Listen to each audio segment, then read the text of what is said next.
네, 각하. 어제 5분 이상 들으신 라디오 방송이 뭐죠? 김어준의 뉴스공장. 아니, 이건 땡도 있어? 내가 뭘 들었는지 말했는데 이것도 오답이 있는 거야? 다시 묻겠습니다. 어제 5분 이상 들으신 라디오 방송이 뭐죠? 그러면 SBS 러브 FM 김용민의 정치쇼, KBS 1라디오 김용민 라이브. 그렇습니다. 7월 10일부터 22일까지 이어지는 지상파 라디오 방송 청취율 조사. 정답은 SBS 러브 FM 김용민의 정치쇼입니다.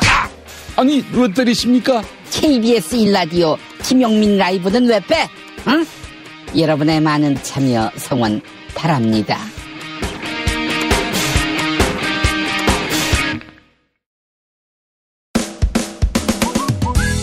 한마디로 말해서 오늘은 자유당 비대위원장 하마평에 관한 경제학적 해석을 살펴보겠습니다. 이완배 기자의 경제의 속살. 오늘은 야스다 고이치의 거리로 나온 넷 우익 소개해드리겠습니다. 정선태 교수의 오늘을 읽는 책. 네, 오늘은 국민이 부를 때까지 물러나 있겠다는 안철수 전 의원에 대해 말씀드리겠습니다. 김성애 보좌관의 답정너. 네, 오늘은 기사로 장사하는 언론들 그리고 정신 못 차린 방문진 소수이사들에 대해서 말씀드리겠습니다. 정상근 기자의 오늘 미디어. 김용민 브리핑. 잠시 후 시작합니다.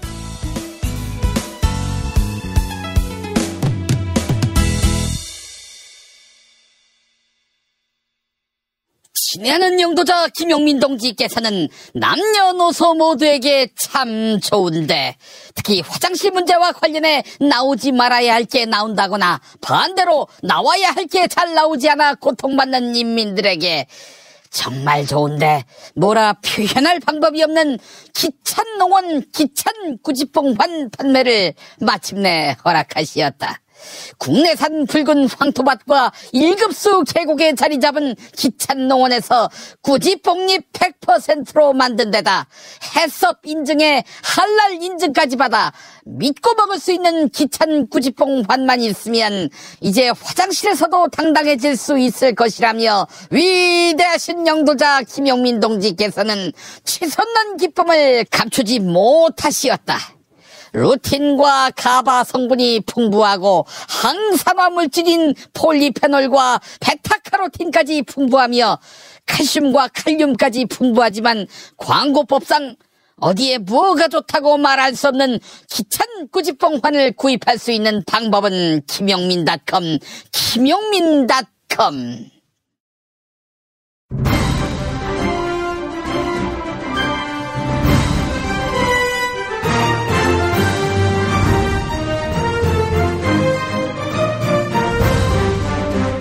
김용민 브리핑.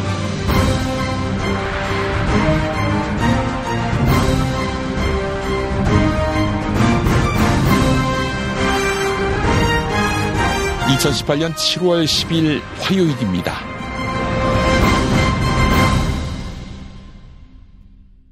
몰카에 대한 성차별 수사를 규탄하는 대학로 집회에서 나온 발언을 두고 논란이 커지고 있습니다. 지난 촛불 집회 때 터져나온 일부 격한 표현 몇 마디로 집회 참가자 전체를 몹쓸 사람으로 매도했던 조선일보 권력을 생각합니다. 아울러 몰카 범죄에 대한 여성들의 몸서리침에 그동안 함께 연대하지 못한 점 또한 성찰합니다. 그래서 이 문제와 관련해서 저는 침묵하는 것이 옳다고 보았습니다.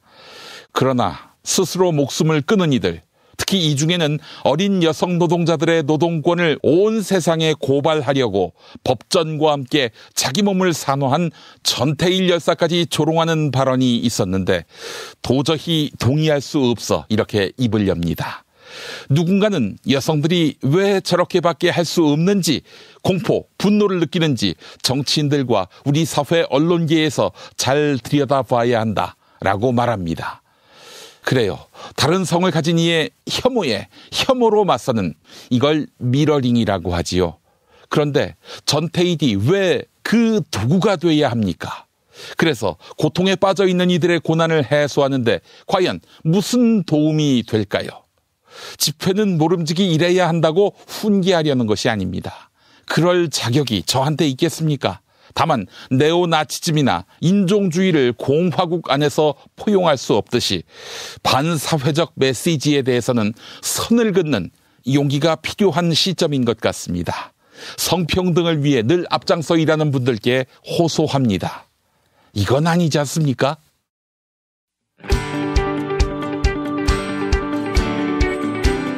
올해 5번째를 만난 미래의 기회 2018 특강 선대인경제연구소가 7월 14일, 15일 이틀간 진행합니다.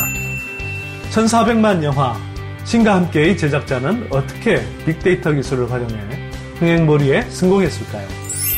전세계 1위 흥행게임 배틀그라운드를 만든 사람들은 어떤 자질을 가졌을까요? 미래의 유망한 바이오 제약 기업들은 무엇이며 남북정상회담이 열어준 북한의 경제적 기회는 무엇일까요? 다른 곳에서 결코 들을 수 없는 가성비 최고의 특강, 놓치면 손해입니다.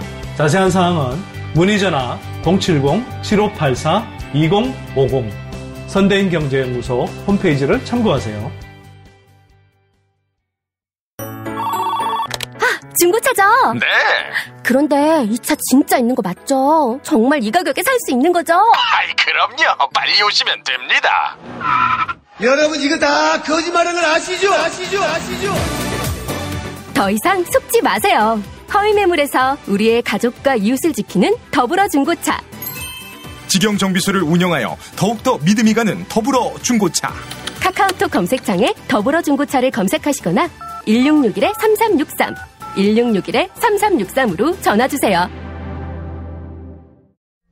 충남 금산의 넓은 인삼밭. 정성농장을 일군 농부아버지 이정열 씨. 자연은 노력한 만큼 내어준다. 그 자연의 마음을 알기에 정성농장을 더불어 일구는 아들 이성규 씨도 아버지에게 배운 것처럼 정직하고 또 성실하게. 정성농장 홍삼은 인삼 재배부터 가공 판매까지 모두 책임지고 있습니다. 그래서 대한민국 1등 품질을 자부합니다. 검색창에 정성농장 홍삼을 검색해주세요. 정성농장 홍삼. 전화문의는 010-9754-6972.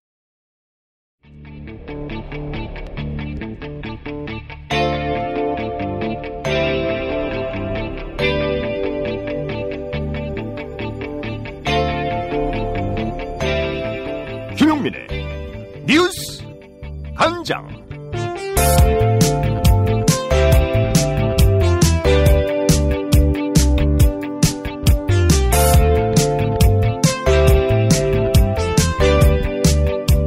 지난해 촛불 집회 때 국군 기무사령부가 위수령 발령과 계엄령 선포를 계획했던 것으로 드러났지요. 이에 국방부는 개혁 태스크포스를 꾸려서 기무사 조직을 크게 줄이고 개편할 계획인데요.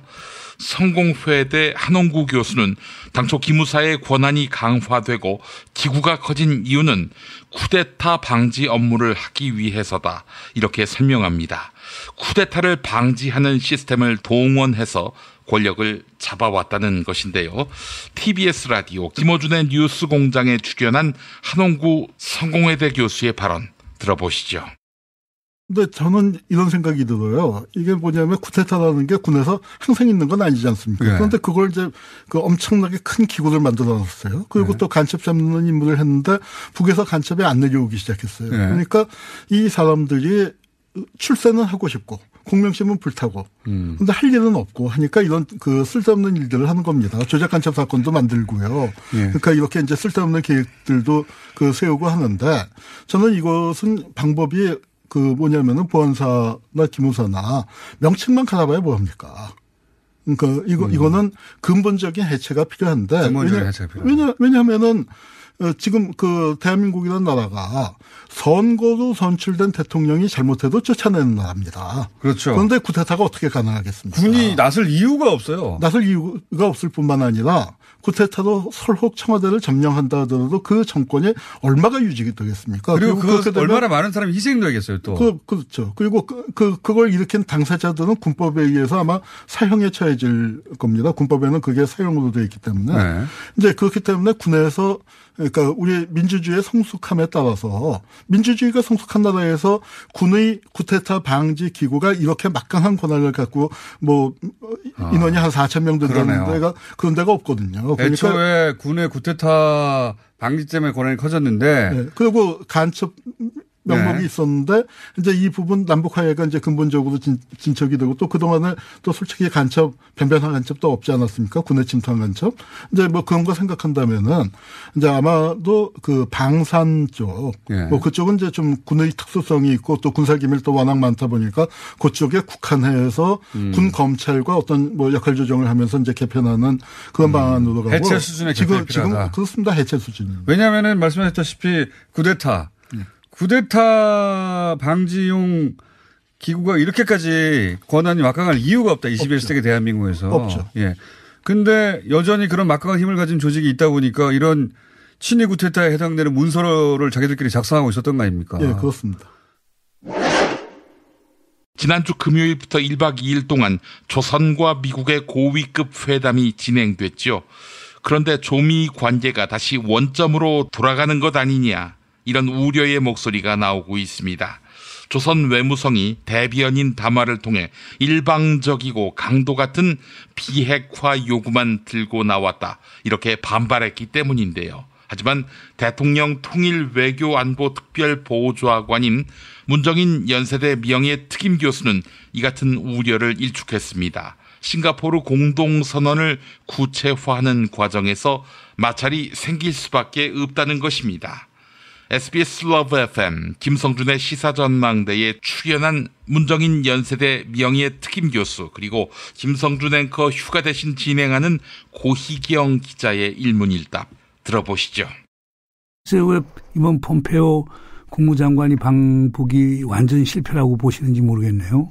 자, 우선 기본적으로 워킹그룹 좀 만들어서 검증과정 가자고 하는데 합의를 한 거고 그리고 폼페오 국무장관 스스로 북한 비핵화의 그 타임테이블 시간표를 어느 정도 만드는데 진전을 봤다고 얘기를 했고 그리고 7월 12일 날 또 다시 또 추가 협상을 하기로 또 합의를 했는데 저는 그게 좀 이해가 안 돼요. 그러니까 그게 북한의 반응 때문에 그런 우려의 소리가 나오고 있는 것 같습니다. 북한도 할 얘기는 한 거겠죠. 북한의 강도 같은 비핵화 굉장히 최근 들어서 이렇게 세게 발언한 적이 없는 것 같은데 갑자기 북한이 또 이런다. 이건 단순히 그냥 협상의 전략으로 보면 될까요? 그 미국이 일방적으로 나갔기 때문에 그렇겠죠.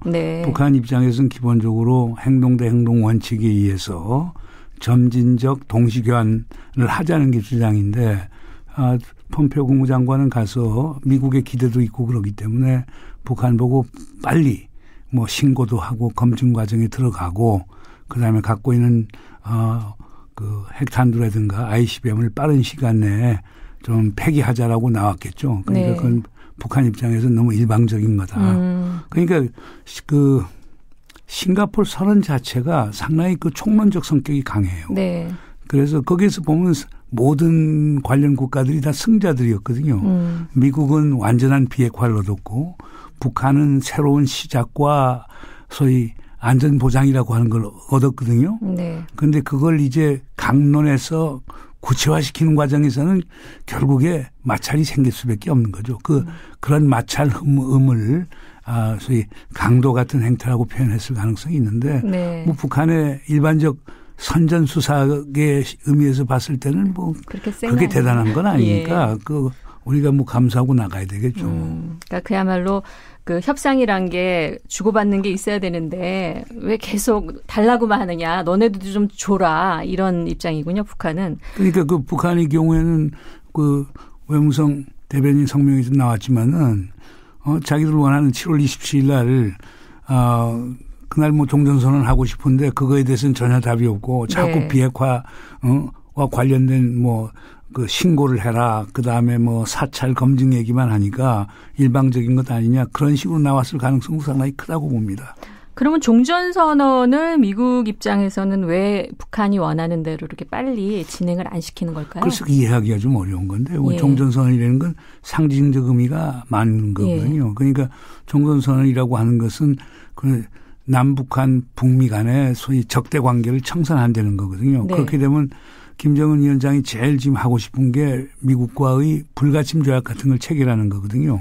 그런 걸 하려고 하면 종전선언이 있어야 되니까 네. 그것은 북한 입장에서는 이제 좀 진전을 있게 보는 거죠. 특히 북한 군부 입장에서 보면은 김정은 위원장이 하는 것이 설득이 있다라고 먹혀들 수 있는 건데 네. 그런 건 하나도 없는 데다가 자꾸 비핵화에만 방점을 두니까 이건 우리 보고 황복하라는 것 아니냐 이런 강한 인상을 줬을 수도 있다고 봅니다. 아시아나 항공의 교육생들이 박삼구 회장을 위한 환영 행사에 동원돼 논란이 되고 있습니다. 승무원들은 당시 박삼구 회장에게 안기거나 팔짱을 끼라고 지시를 받았다 이렇게 증언하고 있어 갑질 파문이 확산되고 있는데요. 한 익명의 아시아나 승무원이 인턴 교육 과정에서 있었던 웃지 못할 일들을 직접 전했습니다. CBS 라디오 김현정의 뉴스쇼에 출연한 아시아나 승무원의 말 들어보시죠. 회장님이 왔다, 방문했다, 교육생들 앞에 나타났다. 그러면? 일단 예. 제가 보고 제가 겪은 내용들만 말씀을 드리면 예. 회장님이 들어오시면 교관님들부터 눈물을 흘리십니다. 그런 분위기 속에서 저희가 어떻게 멀뚱멀뚱 가만히 있겠습니까? 잠깐, 왜 눈물을 흘려요? 너무 감동적이고 고마운 마음으로 그렇게 눈물을 흘린다고 하는데 사실 저는 그것까지는 잘 모르겠어요. 보셨어요? 진짜 눈물 흘리는 거를? 네, 제가 직접 본 얘기들만 지금 말씀을 드리고 있어요. 죄송합니다. 제가 지금 이해가 잘 안 가는데 일단 회장님이 들어오면 교관님들이 눈물을 흘리고 일단 이제 회장님이 들어오시기 전에 3-4명 정도를 골라서 회장님이 복도에서 걸어오실 때 달려가서 반기는 역할을 정합니다. 누구 씨는 왼쪽 팔짱 끼고 누구 씨는 오른쪽 팔짱을 끼고 딱 붙어서 모셔오라고 하십니다. 제 멘트는 뭐 회장님 왜 이제 오셨습니까? 회장님 너무 보고 싶었습니다. 기다리느라 힘들었습니다. 등등 이런 멘트들을 하면서 모셔오면 예. 회장님을 가운데 두고 삥 둘러서서 몇 기 누구입니다. 기수와 이름 그리고 준비했던 멘트를 한 명씩 돌아가면서 합니다. 예. 뭐 회장님 보고 싶어서 밤잠을 설쳤습니다. 어젯밤 꿈에 회장님이 나오실 정도였습니다. 뭐 회장님 사랑합니다. 등등 모두가 중복되지 않도록 사전에 교관님 앞에서 한 명씩 다 연습을 합니다. 이 멘트를 겹치지 않게 해야 돼요. 미리 정해오고 예. 사전에 연습까지 하고요. 리허설하고 삥 둘러싸서 밀착한 후에 회장님 말씀을 듣고요. 이제 가야겠다라는 말씀을 하시면 저희는 벌써 가지 말라고 뭐 사진도 찍어달라고 말씀드리고 예. 계속 더 계시다가 가시라고 계속 조릅니다. 계획적으로 준비를 하는 거예요. 회장님께서 저희랑 얼마나 오래 있느냐에 따라서 간부들의 만족도가 커지고 회장님 기분이 너무 좋으시다 등등 이런 말씀을 해주십니다. 예. 자, 그게 그러니까 특수한 어떤 기수에서 한 번 있었던 일이 아니라 모든 기수가 매번 매달 이렇게 한다는 얘기예요. 안아드릴 때 뭐 회장님 한 번만 안아주십시오라는 말은 삼가라고 합니다. 왜냐하면 한 번만이라는 게 회장님께서 기분이 나쁘실 수 있으니까 네, 이 정도까지 말씀을 하시거든요. 회장님 한 번만 안아주세요 할 때 한 번만은 빼라. 2번 안을 네. 수도 있고 3번 안을 수도 있는데 한 번만이라고 그렇죠. 하면 기분 나쁘실 수도 있다. 이런 얘기 들으셨어요. 네. 이게 지금 다른 사람한테 들은 얘기 아니라 본인이 직접 들으신 얘기인 것만 하신 거란 얘기죠? 네, 제가 듣고 보고 제 앞에 있는 동기한테 하는 말 이런 것만 지금 말씀드리고 있는 겁니다. 이건 마치 무슨 독재 국가에서 독재자한테 기쁨 조가하는 행동 같은 이런 걸 연상케 하네요.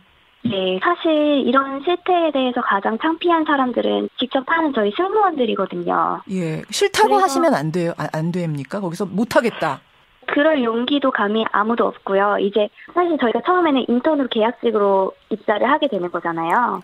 예. 1년 동안 계약 기간 지나고 그때 소장의 심사로 정직원으로 전환이 되는 시스템인데 예. 그런 와중에 저는 못하겠다, 저는 안 하겠다라고 할 수는 없을 것 같아요. 그럼 언제든지 해고당할 수도 있는 신분이 교육생 신분이기 때문에. 그렇죠. 진실은 반드시 밝혀진다고. 무엇이 진실입니까? 대통령이라고 하는 지위를 진실을 밝히지 않는 데에 역이용해서. 김보영 아나운서가 함께합니다. 아프니까 팩트다. 안녕하세요. 아프니까 팩트다. 김보영입니다. 20대 국회 후반기 원구성 협상이 여전히 접점을 찾지 못한 상황입니다. 특히 법제사법위원회 위원장 자리가 협상의 최대 쟁점으로 떠올랐습니다. 법사위는 이른바 한국의회의 상원으로 불립니다. 상임위에서 소관 법안이 처리되더라도 법사위의 심의를 거쳐야만 본회의에 상정되기 때문입니다. 강력한 권한을 가진 상임위인 만큼 제1당인 더불어민주당 그리고 제2당인 자유한국당은 법사위원장 양보 불가를 외치며 치열하게 대립하고 있는데요. 이에 대해 김성태 자유한국당 대표 권한대행 겸 원내대표는 야당의 견제 기능을 무력화하려는 발상이다. 이렇게 목소리를 높였습니다. 지난달 27일 자유한국당 원내대책회의에서 있었던 김성태 대표 권한대행의 발언 들어보시죠. 여권 일각에서 법사위에 눈독을 들이고 있다는 이야기들이 흘러나오는 데 대해 우려와 유감을 표하지 않을 수 없습니다. 권력 독점적 발상이라는 점을 미리 지적해두지 않을 수 없습니다. 이와 관련해 바른미래당 김관영 원내대표는 법사위원장은 국회의장이 속하지 않은 정당에서 맡는 것이 관례다. 이렇게 이야기했는데요. 이를 두고 연합뉴스는 김관영 원내대표의 지적은 대체로 사실이다. 이렇게 짚었습니다. 연합뉴스는 문민정부가 들어선 시기인 제14대 국회부터 지난 20대 국회 전반기까지 역대 국회의장 그리고 법사위원장의 소속 정당을 비교했는데요. 실제로 지난 17대 국회부터 원내 제1당에서 국회의장을 제2당에서 법사위원장을 맡는 관행이 이어져 온 겁니다. 다만 17대 국회 이전에는 이러한 공식이 반드시 성립하지는 않았습니다. 16대 국회 후반기에 한나라당이 국회의장과 법사위원장을 모두 차지했던 건데요. 15대 국회 전반기에는 신한국당이, 14대 국회 전반기에는 민주자유당이 두 자리를 싹쓸이했습니다. 연합뉴스는 이 시기에는 대체로 원내 제1당이 국회에서 막강한 영향력을 발휘하던 때다. 이렇게 설명합니다. 특히 14대와 15대 국회 때는 제1당이던 민주자유당 그리고 신한국당의 의석수가 제2당보다 50석에서 60석가량 많았습니다. 지금까지 아프니까 팩트다였습니다. 다이어트는 결국 먹는 게 문제다! 문제긴 하지. 매끼 식단 챙기기도 번거롭고 빼도 금세 다시 찌고. 아직도 몰라? 비타샵 다이어트를 해봐. 안 그래도 궁금했는데 어떻게 뺀 거야? 몇 개월 한 거야? 몸에는 안 나빠? 물어 뭐래. 비타샵 가봐. 같이 해. 1522-6648 혹은 비타샵을 검색해주세요. 운전자를 위한 꿀팁 7,000원 운전자 보험 카페. 알고 계세요? 교통사고가 나면 형사합의금, 벌금, 변호사 비용 이거 자동차 보험에서는 보장 못해요. 운전자 상해까지도 책임져드리는 7,000원 운전자 보험 카페. 버스, 택시, 트럭 등 영업용 차량 운전자를 위한 12,500원 운전자 보험 카페도 있습니다. 실손, 부모님 건강, 자녀 보험도 안내해드립니다. 02849-9730 연중 무휴라 언제든 02849-9730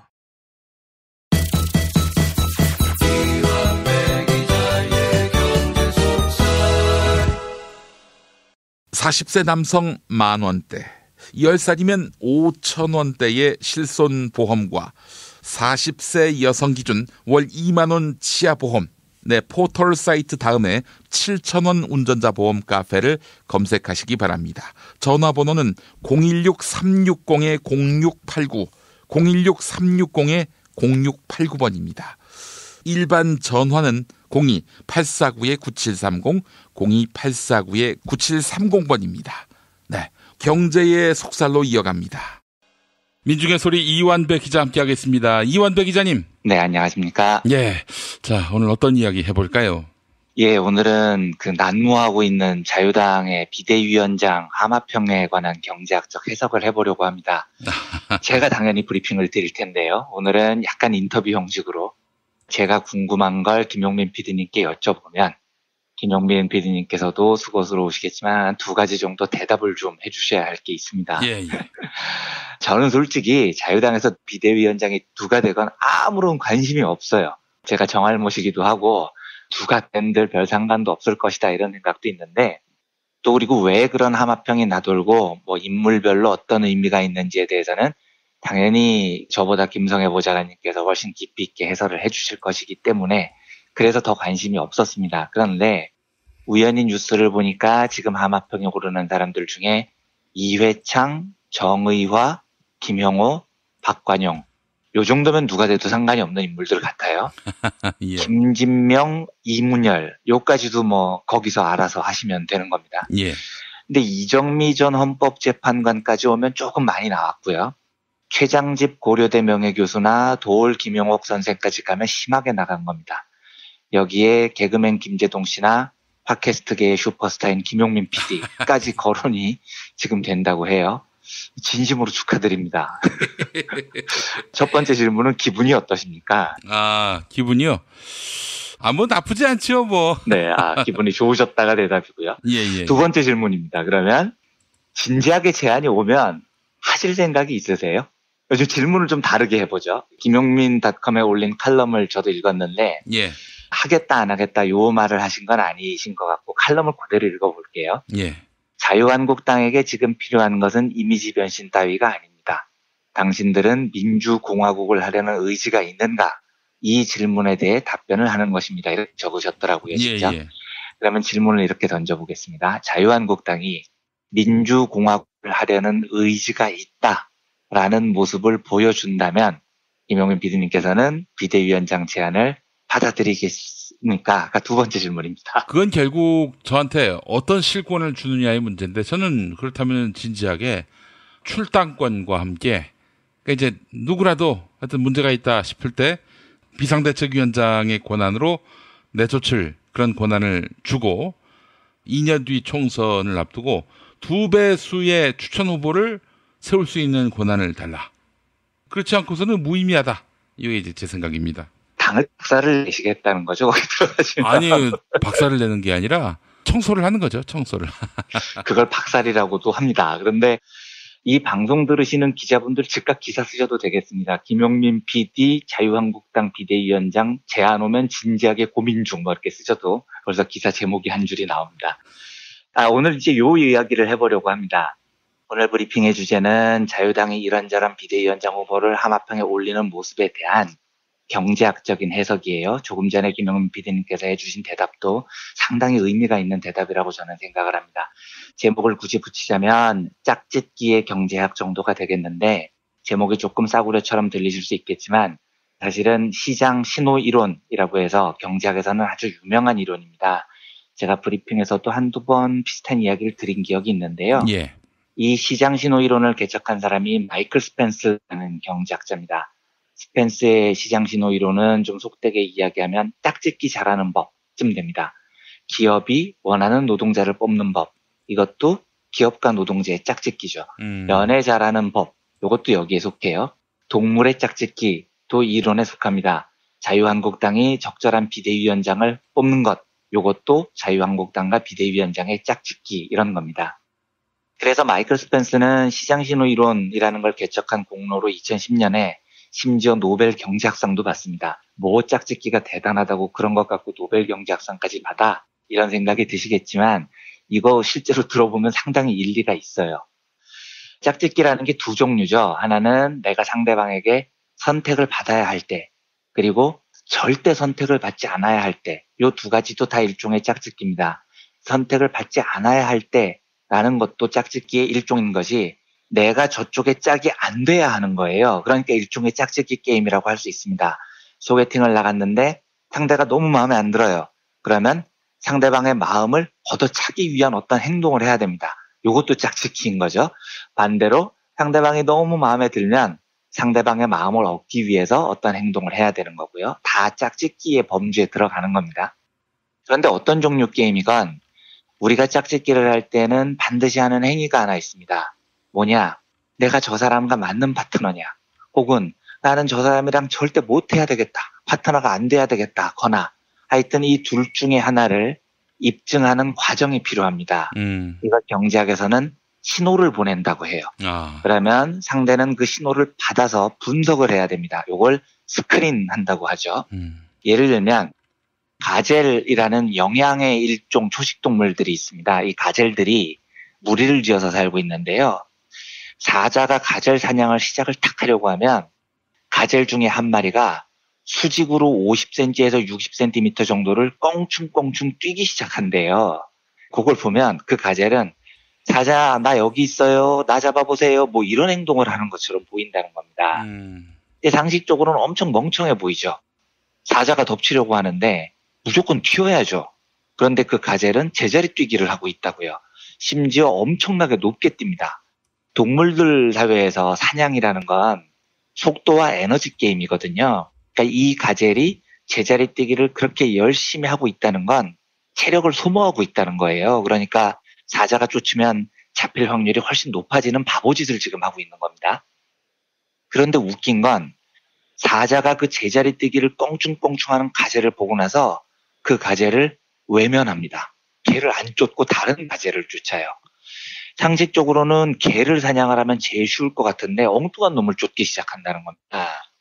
왜 이런 일이 벌어지냐면 이게 바로 신호를 주고받는 과정입니다. 사자는 원래 이제 가젤 무리 중에 아무나 랜덤으로 한 놈을 쫓는 건데요. 성공 확률이 언제 제일 높냐면 제일 못 뛰는 놈을 쫓을 때 성공 확률이 높은 겁니다. 제일 빠른 놈을 쫓아갔다가는 허탕치는 거죠. 체력만 낭비하고 그냥 쫄쫄 굶을 가능성이 아주 높아요. 문제는 사자는 가젤 무리 중에 어느 놈이 빠르고 어느 놈이 느린지를 아예 모른다는 겁니다. 경제학에서는 이걸 정보 불균형 현상이라고 해요. 반면에 가젤들은 자기들 중에 누가 제일 빠르고 누가 제일 느린지 알아요. 하지만 사자는 그 정보가 없는 거죠. 그러니까 정보가 양쪽에 공평하게 유통이 안 된 상태입니다. 그러면 빨리 뛸 능력이 있는 가젤 입장에서 생각을 해보겠습니다. 만약에 사자가 나에 대해서 알면, 내가 제일 빠르다는 사실을 알면 나를 안 쫓을 거잖아요. 내가 우리 무리에서 달리기 1등이니까요. 그러니까 이 가젤은 어떻게 생각하냐면 내가 제일 빠르다는 사실만 알려주면 나는 안전하다고 판단을 해요. 문제는 지금 사자가 내가 달리기 1등인지 모른다는 데 있는 거죠. 그래서 어떻게 하느냐. 그 자리에서도 도망을 안 가고 50, 60cm를 제자리 뛰기로 껑충껑충 뛰는 겁니다. 내가 이렇게 빨리 뛸 수 있는 가젤이다. 자기 능력을 과시하는 거죠. 그러니까 들어와 뭐 이런 걸 하는 겁니다. 나 열나 잘 뛰는 가젤이야. 나 쫓으면 너 오늘 허탕쳐. 이 신호를 지금 사자한테 보내주고 있는 겁니다. 이걸 이제 시그널링이라고 합니다. 그러면 사자도 이 신호를 받으면 분석을 해야죠. 어쭈 저놈 봐라. 저 자식 지금 내가 가까이 가는데도 도망을 안 가고 제자리 뛰기를 하네. 근데 제자리 뛰기를 열나 잘하네? 아, 쟤는 패스. 쟤 쫓아봐야 허탕친다. 요렇게 가젤이 주는 신호를 분석을 하게 됩니다. 그리고 다른 놈을 쫓아가죠. 이게 정보 불균형 과정에서 서로 신호를 주고받는 과정입니다.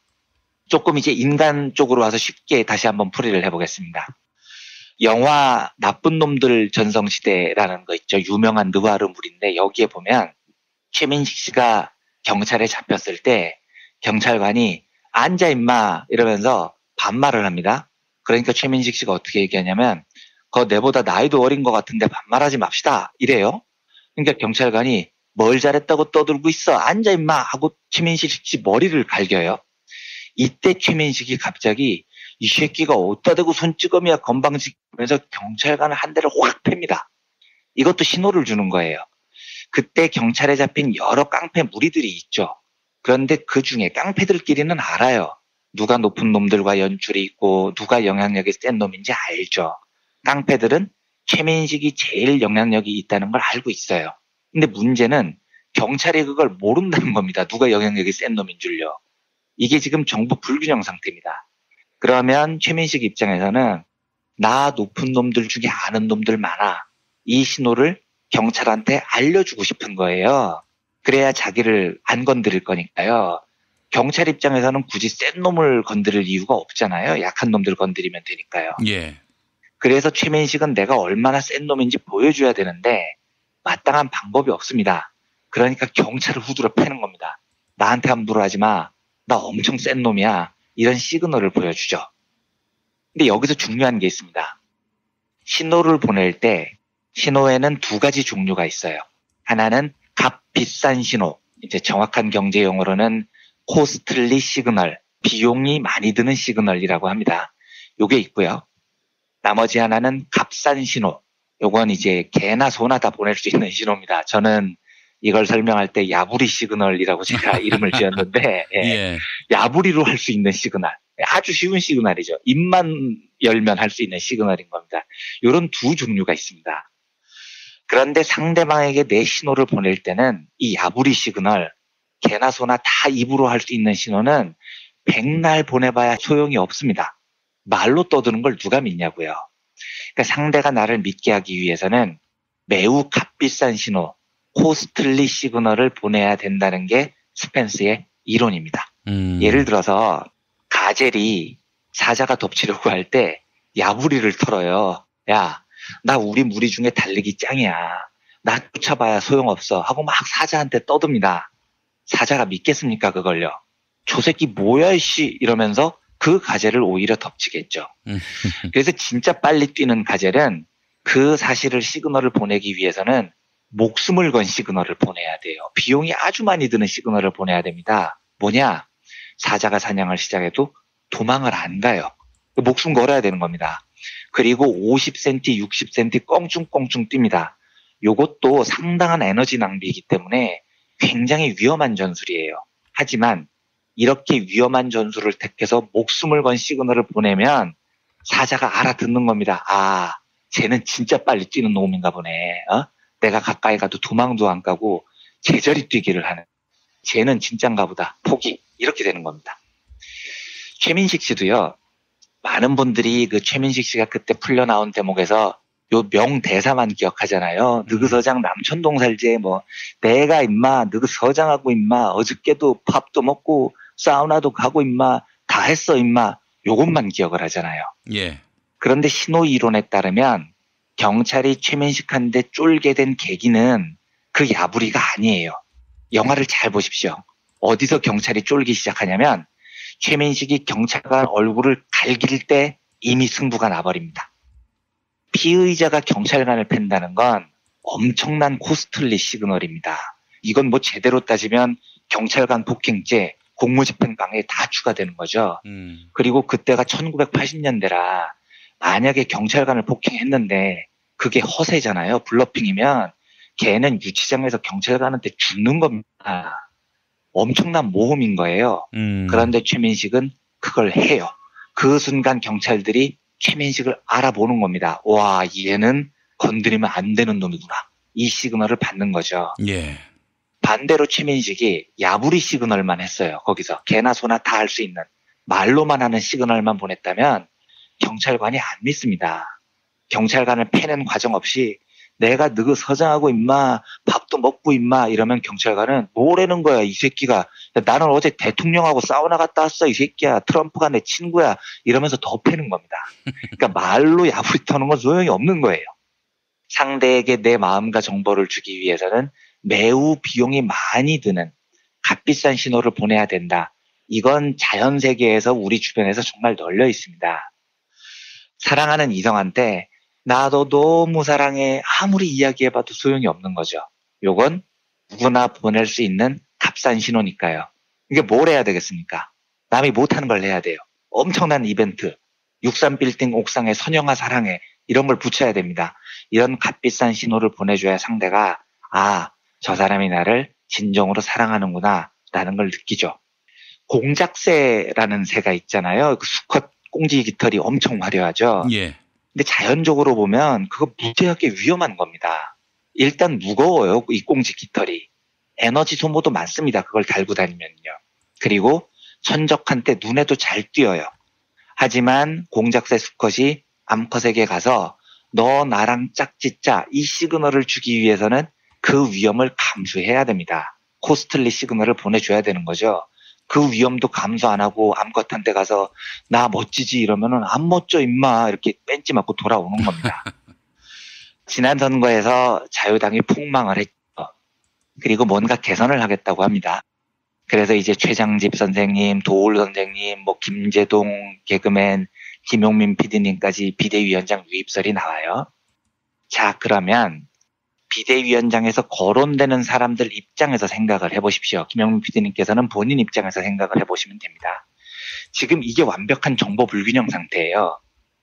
자유당이 정말로 뼈를 깎는 혁신을 할 의지가 있는지 아니면 흉내만 내려고 하는지 비대위원장 후보들은 몰라요. 이걸 아는 사람은 자유당 애들만 진실을 알고 있는 겁니다. 근데 만약에 자유당이 정말로 뼈를 깎는 혁신을 하고 싶다고 치겠습니다. 그러면 이 신호를 줘야 돼요. 진보적인 명망가들한테요. 이때 무슨 신호를 줘야 되느냐? 야부리 시그널을 주면 백날 소용이 없다는 겁니다. 값비싼 신호를 줘야 상대가 믿는 겁니다. 그래서 자유당에 신호를 준답시고 국회 앞에서 무릎을 꿇고 플래카드를 걸어요. 반성합니다. 이 자유당 애들이 잘하는 짓이잖아요. 믿는 사람이 있겠습니까? 아무도 안 믿는 겁니다. 왜냐? 그게 바로 야부리 시그널이거든요. 무릎 꿇는 거 아무나 다 할 수 있는 거잖아요. 김용민 PD님께서 올리시는 글을 보면 이런 대목이 있죠. 자유한국당에 지금 필요한 것은 민주공화국을 하려는 의지가 있는가? 이 질문이죠. 그리고 아까 김용민 PD님께서 이렇게 이야기를 하시죠.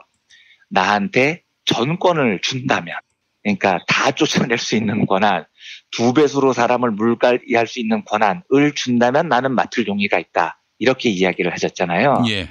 경제학적으로 굉장히 현명한 신호 받는 방법을 지금 말씀해 주신 거예요. 걔네들이 김용민 PD님 집 앞에 와서 무릎 꿇고 진짜 우리 혁신할게요. 아무리 야부리 털어도 절대로 믿을 이유가 없는 겁니다. 하지만 정말로 김용민 PD님을 믿게 하려면 걔들은 어떤 값비싼 시그널을 줘야 되느냐. 우리 비대위원장 맡아주세요. 우리 국회의원들 전부 물갈이할 권한을 드릴게요. 우리 다음 공천 때 2배수 싹 다 물갈이할 권한을 드릴게요.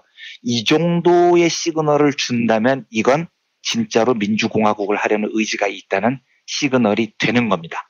값비싼 신호가 되는 거죠. 제 개인적인 생각에 김용민 PD님 말씀을 듣기 전까지는 이렇게 생각을 했어요.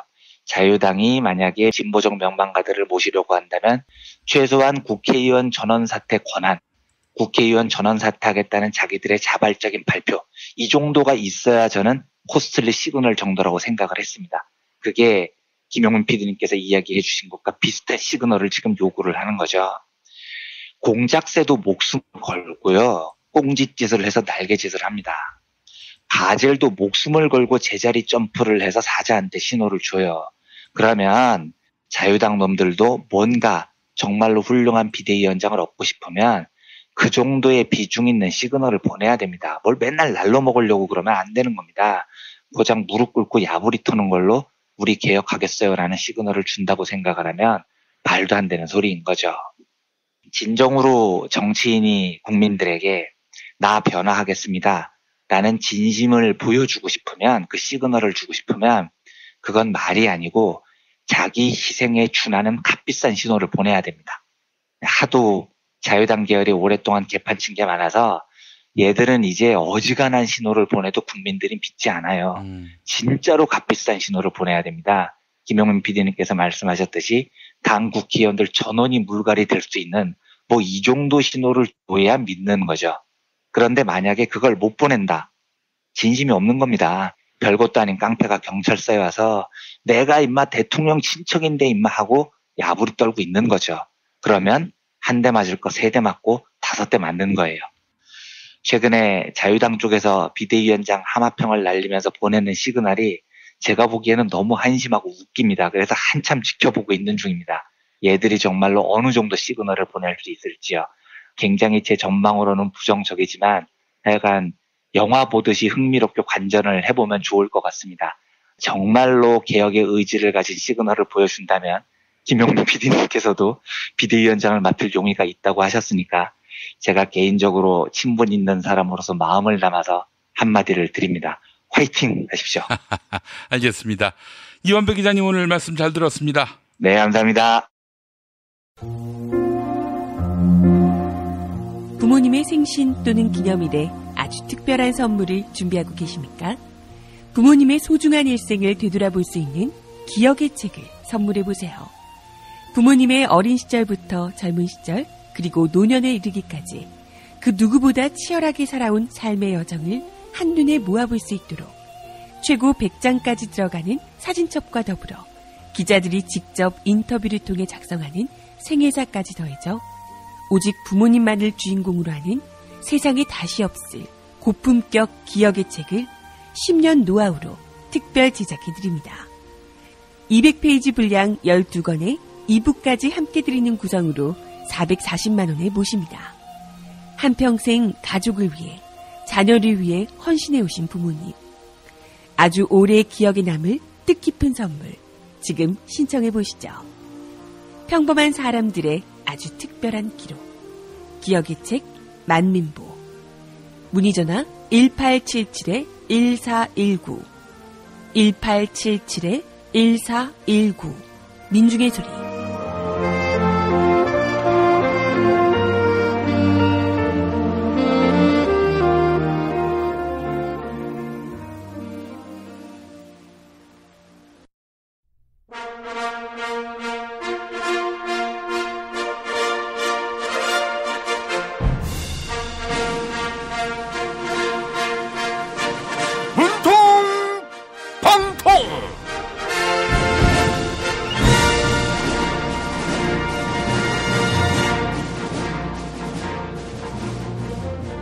인도에서 인사드립니다. 대통령 문재인입니다. 다수의 인도 유력 언론들이 저의 국빈 방문 소식을 매우 비중 있게 보도하고 있는데요. 그런데 국내 언론 문화일보는 바른미래당 안철수 전 의원이 정계 은퇴를 한다고 말했다. 이렇게 보도해서요. 이에 대한 안철수 전 의원의 의견을 들어볼게요. 문재인 대통령님, 안철수입니다. 저의 발언은 정계를 은퇴한다는 취지가 아니었습니다. 정치 일선에서 물러나 있겠다고는 했습니다. 다만 국민이 다시 소환하지 않는다면 정치 일선에 복귀하지 못한다고 했습니다. 설마 국민이 저를 버리겠습니까? 정치 일선에서 떠나 국내에 머물지 해외로 갈지는 아직 결정하지 못했습니다. 늦어도 8월 안에는 결정을 하겠습니다. 하하하, 안철수 전 의원님이 정계를 떠난다고 생각하니 벌써부터 서운해집니다. 성찰의 시간 갖겠다는 걸로 보이는데요. 바른미래당 비례대표 3인방 문제는 어떻게 하실 생각입니까? 민주평화당 측은 정치를 떠나려면 비례대표 문제부터 결자 해지하라. 이렇게 주장하고 있어요. 네?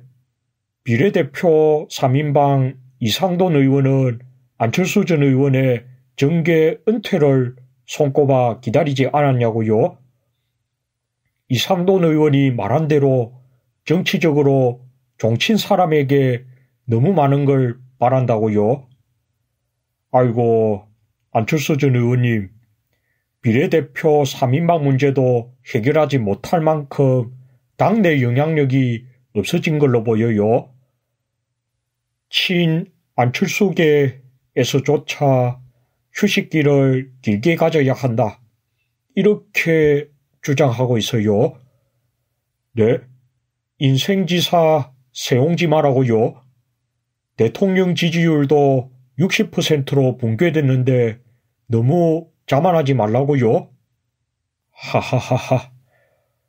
예전에는 50%만 유지해도 지지율 고공행진이라고 했지요. 제가 기준을 너무 높여놓은 것 같네요. 후임 대통령에게 참 미안합니다. 저는 내일 다시 찾아올게요.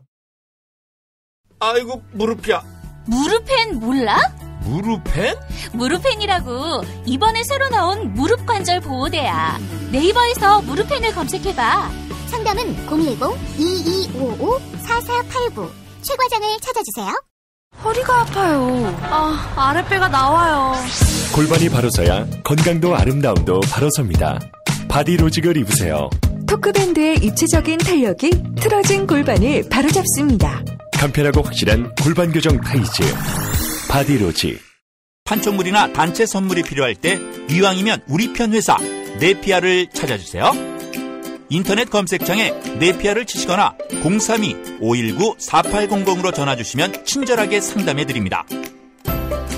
그런데 상품은 뭔가요? 네피아를 가서 고르세요.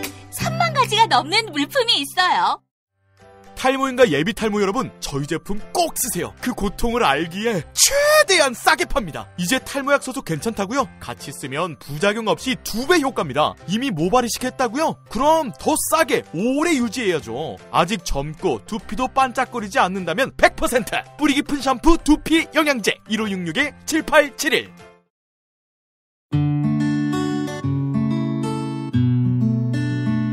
당신과 내가 좋은 나라에서 그 정의로운 나라 그곳에 산다면 난 그냥 좋아서 웃기만 할 거예요.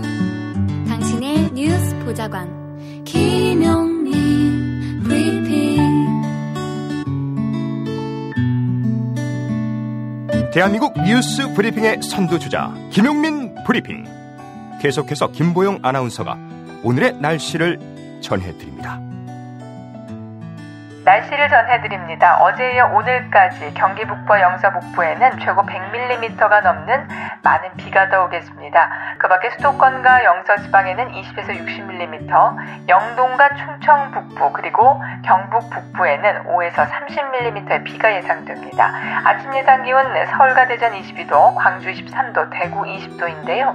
충청 이남은 장마전선의 영향에서 벗어나면서 기온이 크게 오르겠습니다. 낮 기온 서울 29도, 춘천 27도, 전주 33도, 부산 29도로 예상됩니다. 여기는 대한민국 브리핑 1번지 김용민 브리핑입니다.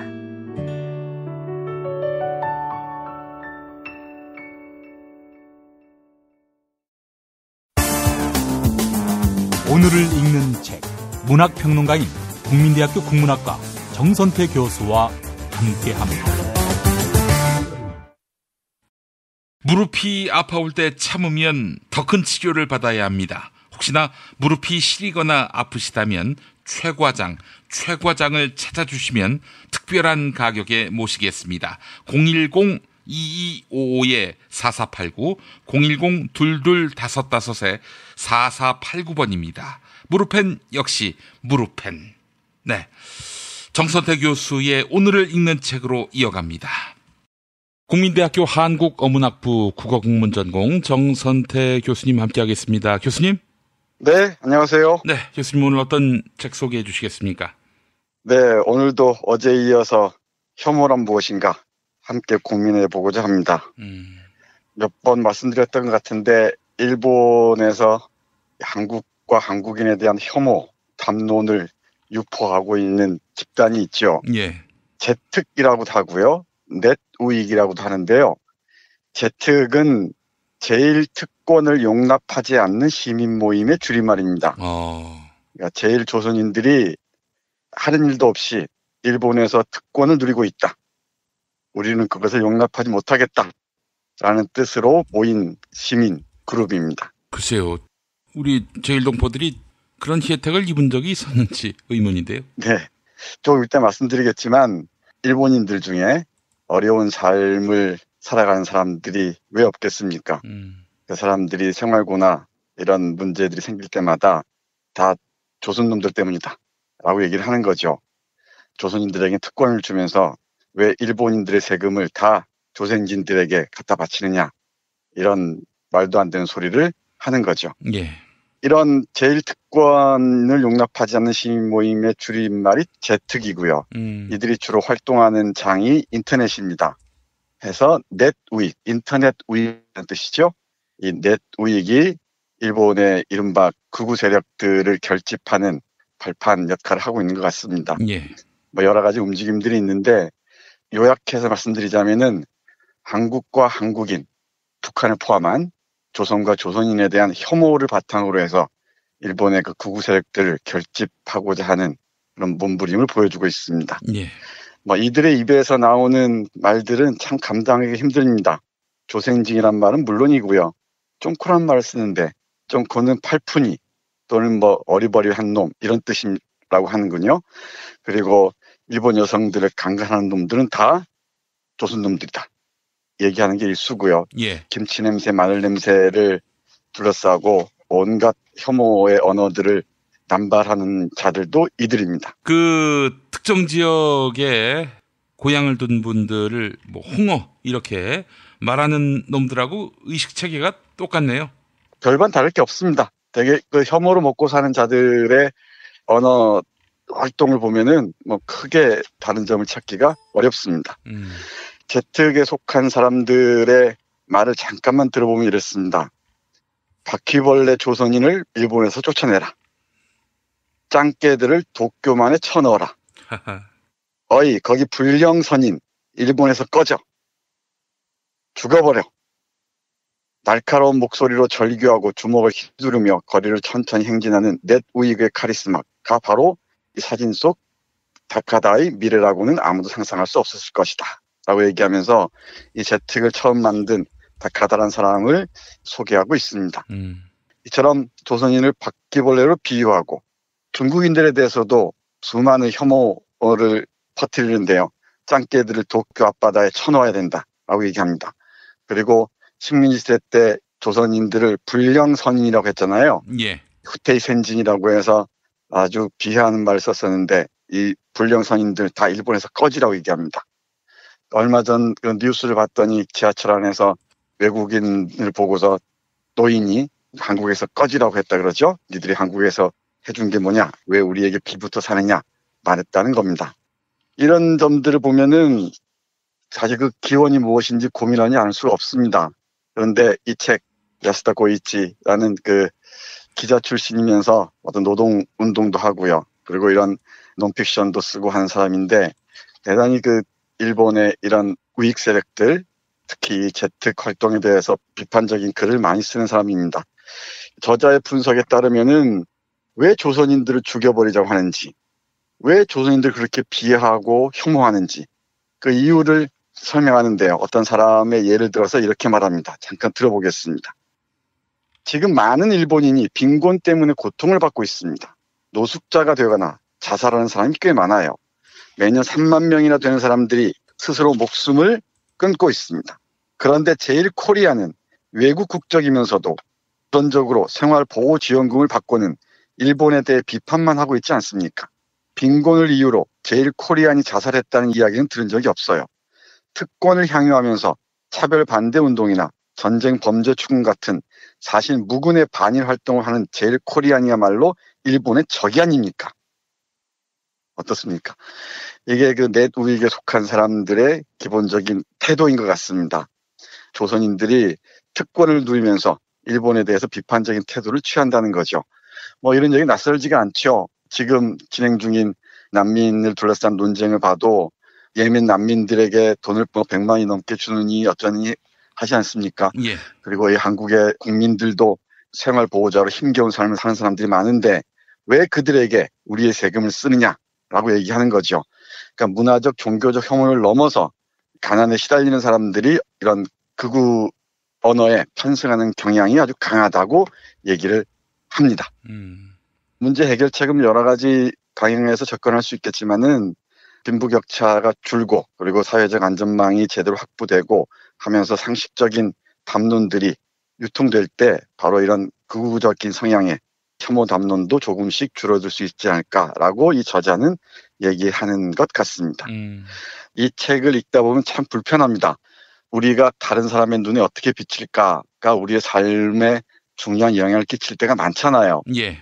그런데 일본인의 상당수 세력들에게 같은 조선인인 우리 민족들이 저런 평가와 저런 혐오의 대상이 되고 있다는 것을 인식하는 순간 우리는 어떤 느낌일지, 같은 한국인으로서 어떤 느낌일지 한 번쯤 생각해 봐야 될 것 같습니다.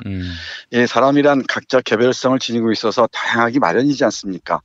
근데 하나의 집단으로 어떤 한 국민이라는 이름으로, 한국인이라는 이름으로, 일본인이라는 이름으로 또는 뭐 특정 종교를 믿는다는 이름으로 집단적으로 그 사람들을 폄하하거나 그 사람들의 특징들을 획일적으로 재단하는 것은 위험하다고 생각합니다.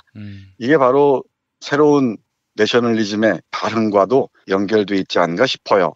그리고 극우 세력들은 이런 자들을 어떻게 이용할지 여러 가지 고민들을 하겠죠. 당연한 말씀이지만 관련해서 기무라 마스히로라는 사람이 쓴 글의 한 부분을 잠깐 보겠습니다. 제특회는 길거리에서 소리를 지르며 상대방을 저열하게 욕하고 배제하는 운동 방식 때문에 우익들에게서도 품위가 없다는 비판을 받고 있다.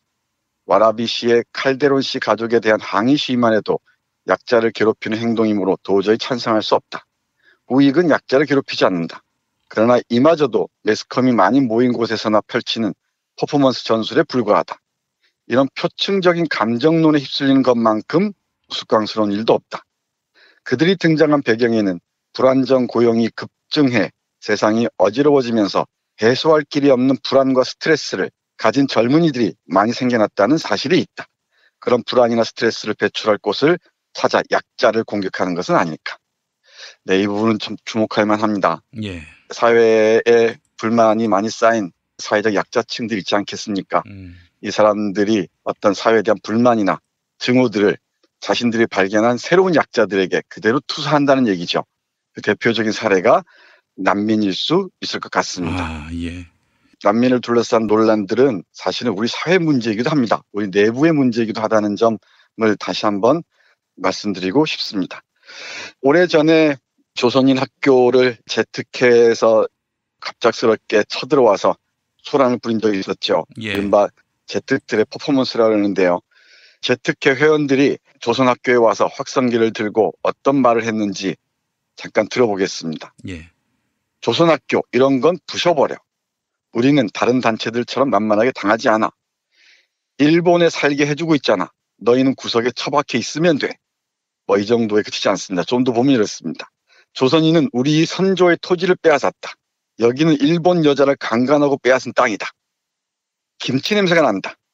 조선인은 똥이나 먹어라. 뭐 이런 식입니다. 같은 조선인으로서 이 목소리를 듣는 저나 우리 김 PD나 우리 청취자 여러분들 어떤 생각을 하실지 제가 착잡합니다. 이게 이 혐오와 증오의 기원이 무엇인지를 하나하나 따져봐야 될 것 같습니다만은 그럴 여유는 없고요.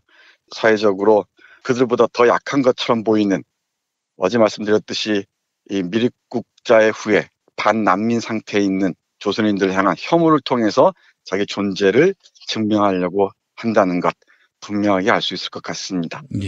뭐 다양성이나 이런 문제들은 또 다른 기회에 말씀드리겠습니다만은 바로 우리가 일본에서 혐오와 증오의 대상이라는 것 한번 깊이 역으로 생각해 보셨으면 좋을 것 같습니다.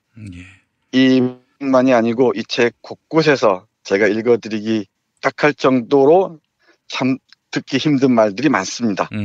그럼에도 우리는 이런 책들을 읽어야 합니다.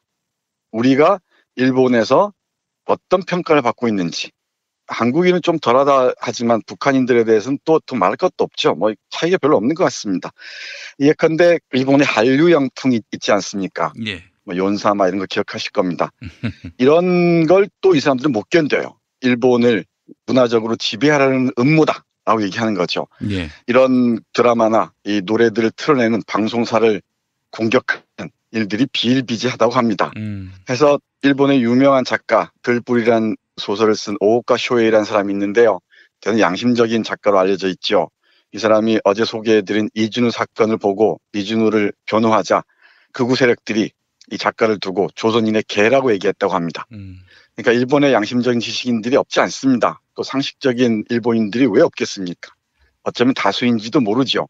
그런데 이런 그 양심적이고 상식적인 일본인을 우리가 보면서 동시에 우리 내부에서도 저런 혐오의 발언들, 증오의 발언들을 넘어설 수 있는 양심적이고 상식적인 시민들이 더욱 많아졌으면 좋겠다라는 생각을 합니다. 마지막으로 제일코리안의 범죄에 대해서 정말 신랄하게 비난하고 있는 더러운 소리를 내뱉는 어떤 넷 우익의 목소리 한번 들어보겠습니다. 우리가 그 난민들을 혐오하는 그 말과 얼마나 다른지 비교해 보시기 바랍니다. 제일코리안은 범죄만 일으키는 짐승 같은 제일코리안과 그것을 보고도 못 본 척하는 제일코리안, 이 두 부류밖에 없다는 사실을 일본은 이제 인식해야 합니다. 제일코리안이라는 존재 자체가 일본인의 생명과 재산을 위협하고 있다면 국민 보호를 제1의 목표로 하는 국가는 그들을 배제할 의무와 권리가 있습니다. 범죄를 아무렇지도 않게 생각하는 불량 선인이 활보하는 제1코리안 사회에 자정을 요구해도 소용이 없다는 사실은 모두가 동의할 것입니다. 어떻습니까? 다르지 않네요. 네, 다르지 않을 겁니다. 짐승 같은 제1코리안부터 시작해서 이들이 우리를 문화적으로 점령하는 의도를 지니고 있다라고 얘기하죠. 일본의 제1코리안, 제1조선인이 대략 50만에서 60만을 헤아린다고 합니다. 일본 인구가 1억 3천 정도가 되죠.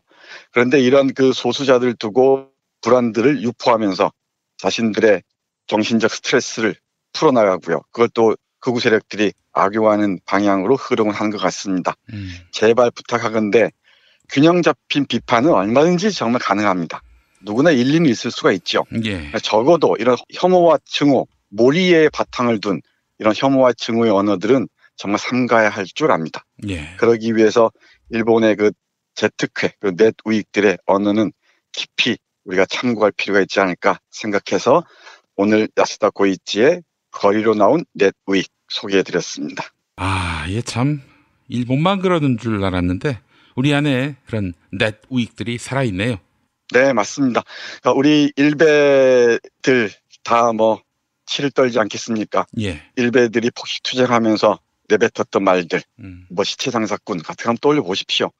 그리고 뭐 오뎅 이런 말들 한번 떠올려 보십시오. 그리고 일베 게시판에 떠도는 말들 다시 한번 떠올려 보십시오. 그리고 그게 난민을 둘러싼 논쟁에서 정말 근거 없는 가짜 뉴스들을 정말 아무런 이해도 없이 퍼뜨리는 그 혐오 언어들과 그 차이가 뭔지 저는 잘 모르겠습니다. 네, 알겠습니다. 자, 정선태 교수님 오늘 말씀 잘 들었습니다. 네, 고맙습니다.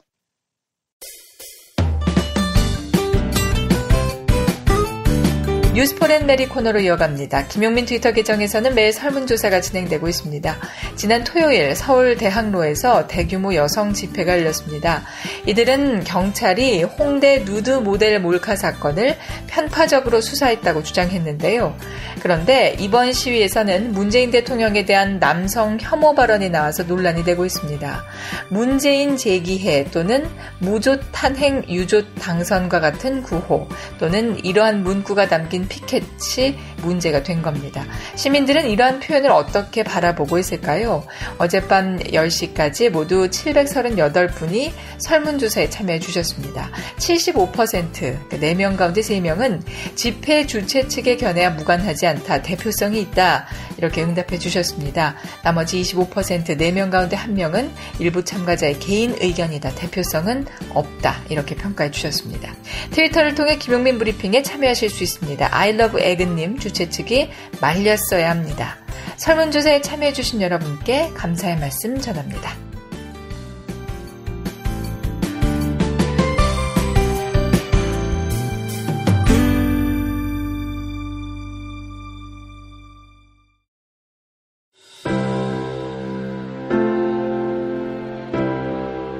이전에 상상할 수도 없었던 새로운 국면이 조선 대지의 지축을 움직이고 있습니다. 이 민족의 역사가 제 궤도에 올라서서 달리게 시작한다고 하는 느낌이군요. 문익환이 가르쳤고 도울이 배웠던 학교, 한신대학교 신학대학원. 꿈을 현실로 살아간 선구자를 양성하는 한신신학은 촛불혁명과 한반도 종전선언 이후의 세상을 준비하고 있습니다. 한신신학을 통해 세계의 신학을 깊이 연구하고 더 나아가 시대의 예언자의 길을 걷고자 하는 모든 분들을 환영합니다. 이 새 시대는 문익환 씨의 힘으로 열리는 것이 아니라 바로 여기 모인 여러분들의 힘으로 열리는 거예요. 한신대학교 신학대학원 홈페이지나 02-2125-0108로 문의하실 수 있습니다.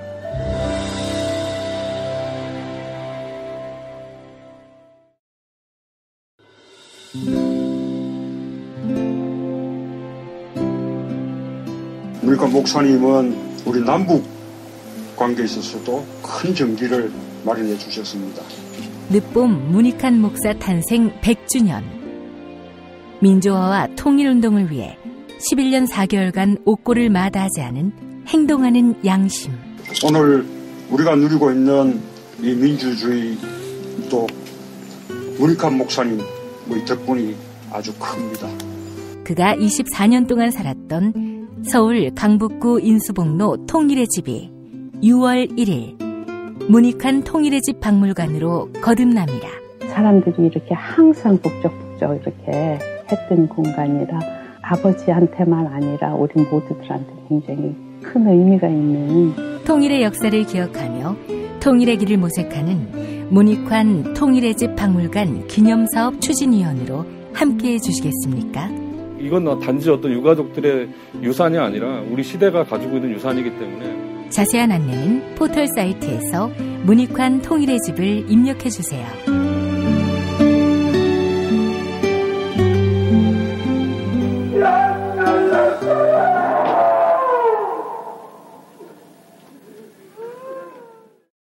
탄핵 때문에 뭐 이야기를 전달을 하려고 해도 길을 막고 듣질 않아요. 회족 수준으로 쪼그라든 한국 보수. 회생의 길은 과연 있을까? 변화된 정치 환경. 갈 길 잃은 보수에게 새로운 희망을 제시한다. 애국 보수의 화려한 부활과 집권을 위한 본격 가이드. 김용민의 신간. 보수를 지켜라. 진중권도 투표하는 보수 정당. 광주에서도 일당이 될 수 있는 보수 정당. 젊은이들의 입당이 줄을 잇는 보수 정당. 언제까지 민주당 정의당을 부러워만 할 것인가? 부러우면 진다니까? 자유한국당 당원 김용민이 쓴 보수를 지켜라. 이김에서 나왔습니다. 뉴스키 등려평가 정답 맞추신 분들 소개합니다. 어제 문제는 1945년 원자폭탄 리틀보이가 폭발한 장소를 맞히는 거였죠. 정답은 히로시마인데요. 정답자 달맞이해서님 언제나 좋은 방송 많이 해주시길 바라봅니다. 가을새 구구님 사법부의 판단을 이해할 수가 없네요. 클로징 사연 당첨자 정돈지님입니다. 게시판에 이메일 적어주시면 올인원 향수비누 헤이브로 올인원 파워바를 보내드립니다. 이선옥 작가가 페이스북에서 문강형준 평론가의 글을 인용합니다. 개인적인 이야기를 해보자. 나는 2017년 봄부터 한국의 대표적 영화 잡지의 칼럼을 고정적으로 쓰게 됐는데 82년생 김지영을 비판하는 원고를 썼다가 원고 자체가 실리지 않는 수모를 겪었다. 1년이 지난 2018년 4월에는 TVN 드라마 나의 아저씨를 옹호하며 젠더 비평의 과잉을 비판하는 원고를 썼다가 담당 기자로부터 원색적인 조롱을 듣고 원고를 수정한 적이 있다. 그 기자는 내 원고를 통해 성폭력 가해자의 논리를 이해하게 됐다고 말했다. 그리고 그 칼럼이 실리자마자 개편으로 인해 필자를 교체하게 됐다는 통보를 받으며 필자 자리에서 잘렸다. 내가 1년 동안 그 잡지에 썼던 12편 남짓한 칼럼 중 한국 페미니즘의 어떤 경향을 비판했던 오직 2편의 글이 문제가 됐던 것이다. 그 2편의 글을 다른 주제로 썼거나 페미니즘을 비판하는 대신 무조건 찬양하는 글을 썼다면 양상은 달라졌을 것이라고 나는 믿는다. 여기까지가 문강형준 평론가의 글이었습니다. 계속해서 이선옥 작가의 글입니다. 나도 매체들에서 비슷한 경험을 했다. 집단 최면에라도 걸린 듯 비상식적인 일을 당연한 듯 벌이고 있다. 오직 페미니즘 비판만이 이런 취급을 받는다. 페미니즘이 지성의 무덤이 되고 있는 현실. 네, 여기까지입니다. 대학로 집회 일부에서 보이는 현상이기도 합니다. 네, 2018년 7월 9일 화요일 김용민 브리핑 1부 여기까지입니다. 2부도 많이 들어주시기 바랍니다.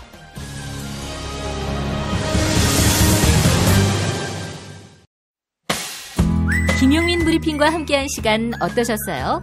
다음 시간에도 보다 바르고 알차며 즐거운 정보로 여러분을 찾아가겠습니다. 팟캐스트 포털 팟빵에서 다운로드하기, 구독하기, 별점 주기, 댓글 달기로 응원해주세요. 잊지 마세요. 다운로드하기, 구독하기, 별점 주기, 댓글 달기.